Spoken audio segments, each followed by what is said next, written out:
कहते हैं तमन्नाएं भी उम्र भर कम नहीं होंगी, तमन्नाएं भी उम्र भर कम नहीं होंगी, समस्याएं भी कभी हल नहीं होंगी, फिर भी हम जी रहे हैं वर्षों से इस तमन्ना के साथ, फिर भी हम जी रहे हैं वर्षों से इस तमन्ना के साथ कि जो मुश्किलें आज हैं शायद वो कल नहीं होंगी। मेरा नाम सुमी रॉय है, वैल्यू एजुकेशन टीचर हूँ और एक सोशल वर्कर भी।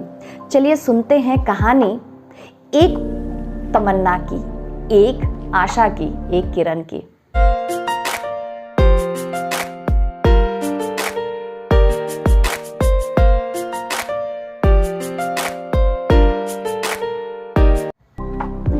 एक बार एक राजा ने दो अपराधियों को एक साथ फांसी की सजा सुनाई। दोनों को ही दूसरे दिन सुबह जो है फांसी होने वाली थी।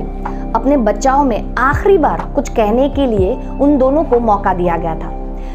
पहला जो अपराधी था वो बहुत ही चतुर था। उसे ये पता था कि राजा जो है अपने घोड़े से बहुत प्यार करता है, अतः उसने बड़े ही चालाकी से राजा के पास जाकर हाथ जोड़ते हुए राजा से कहते हैं कि महाराज, आप मेरी फांसी की सजा को अगर 1 साल के लिए टाल देते हैं तो इस 1 साल में मैं आपके घोड़े को उड़ना सिखा सकता हूँ। जरा सोचिए ना, आप दुनिया के एकमात्र ऐसे राजा होंगे जिसके पास उड़ने वाला घोड़ा होगा और आप एकमात्र ऐसे इंसान होंगे जो इस उड़ने वाले घोड़े पर सवारी करेगा। राजा जो है मन ही मन खुश हो गए। उन्हें ये लगने लगा कि बात तो सही है, मैं पहला ऐसा इंसान होऊंगा जो उड़ने वाले घोड़े पे सवारी करेगा। अतः राजा ने उस पहले अपराधी को 1 साल की मोहलत दे दी और उसके फांसी की सजा को 1 साल के लिए टाल दिया। ये सुनते ही दूसरा अपराधी जो है वो बड़े ही हैरत की नजरों से पहले अपराधी को देखते हुए कहता है, तुम पागल हो, तुम्हें तो पता है कि घोड़ा कभी उड़ नहीं सकता, फिर भी अपने पागलपन में तुमने राजा से ये बात कह दी। अब 1 साल के लिए तुमने भले ही अपने मृत्यु को टाल दिया हो, लेकिन 1 साल के बाद तुम्हारी मृत्यु तो तय है। इसके जवाब में पहला व्यक्ति जो है, पहला अपराधी जो है वो हंसते हुए कहता है कि असल में मैंने अपनी मृत्यु को टाला नहीं है, मेरी जिंदगी को आजाद होने के लिए 4 मौके दिए हैं। पहला मौका, क्या पता इस 1 साल में वो राजा की मृत्यु हो जाए। दूसरा, क्या पता इस 1 साल में मैं खुद मर जाऊं। तीसरा, हो सकता है कि इस 1 साल में वो घोड़ा ही मर जाए। और चौथा, हो सकता है कि इस 1 साल में वो घोड़ा जो है उड़ना सीख जाए।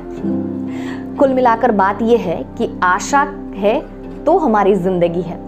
विपरीत से विपरीत परिस्थिति में भी आशा का, उम्मीद का दामन बांधे रखना सबसे जरूरी है और यही हमारी लाइफ में हमारी सक्सेस का मूल मंत्र कहा जाता है।